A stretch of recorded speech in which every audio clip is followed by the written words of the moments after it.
নমস্কার সবাইকে, সবাই কেমন আছেন? আশা করি ভালো আছেন। আমি আজকে আবার একটি পনিরের রেসিপি নিয়ে এসে গেছি।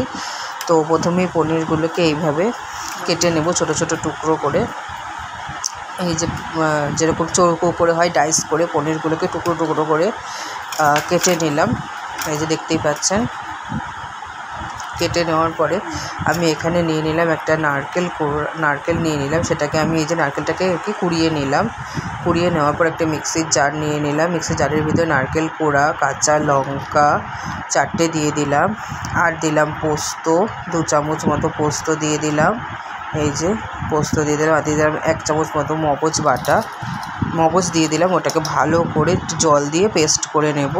পেস্ট করে এবারে কড়াই নিলাম। কড়াইতে সর্ষের তেল আমি গরম করে নিয়েছি। সর্ষের তেল গরম করার পর তার ভিতরে আমি নুন দিয়ে দিলাম, পরিমাণ মতো নুন। একবারেই নুনটা দিয়ে দেবো সমস্ত তরকারির হিসেবে। নুনটা দিয়ে দিলাম ভালো করে।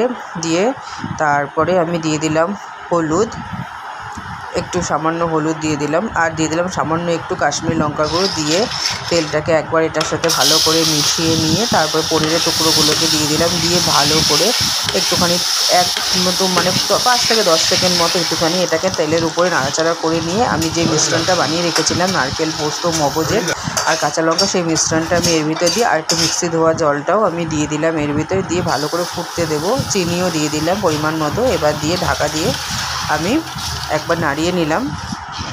নাড়িয়ে নিয়ে এবার এটাকে আমি ঢাকা দিয়ে দেবো। ঢাকা দিয়ে এবার এটাকে আমি সিম করে দিয়ে ধিমে আঁচে এটাকে আমি ফুটতে দেবো যতক্ষণ সব কিছু একটা মিক্স আপ হয়ে তেলটা উপরের দিকে ভেসে না ওঠে।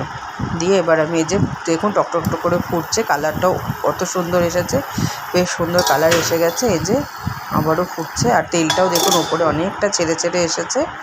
এই যে তেলটাও দেখুন পুরো ওপরে ওই যে ভেসে উঠেছে। তো আমার পনিরের জিনিসটাও অনেকটা মাখো গাঢ় হয়ে গেছে, একদম থকথকে মতো হয়ে গেছে জিনিসটা যেই আমি রান্নাটা করছি।